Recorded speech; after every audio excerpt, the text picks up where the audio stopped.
Со надчовечки сили, синоќа спасена шумата на Голак.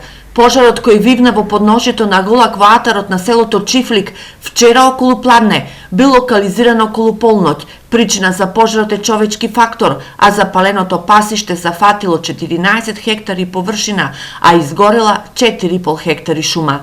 Да, тоа е подножјето на Голак. Знаеме дека веднаш граничи со Букова шума и со Борова шума, која што од прв степен на загрозеност. Доколку тој пожар не се локализира, поради брзината на ветерот, вчера се движеше пожарот некаде и со 30 до 40 км на час на одредени подрачја, затоа што се создава така наречен ефект на оџак, каде што доколку пожарот е предизвикан од подножјето на планината, тој многу брзо се шири кон врвот на планината. Делчевските пожарникари повторно испраќаат апел до граѓаните да не палат стрништа. Апелиравме и сега апелираме.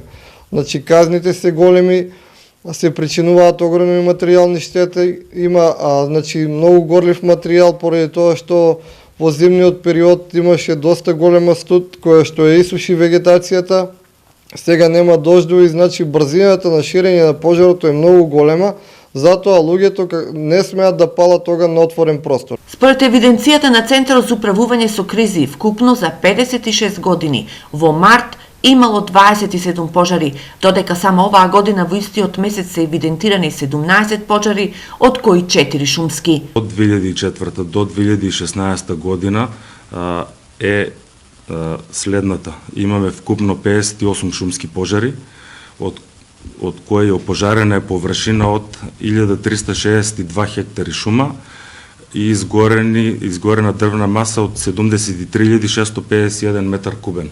Бидејќи за сите шумски пожари причина е човечкиот фактор, надлежните ќе организираат средби со населението, за да им ја објаснат опасноста од палење на стрништата. Казните за сторителите кои предизвикале пожар се опфатени во два закони. Според Законот за заштита и спасување казната е 1000 евра, а согласно законот која третира проблематиката на земјоделието, казната е 100 евра, но досега вакви казни се изречени на многу мал број сторители.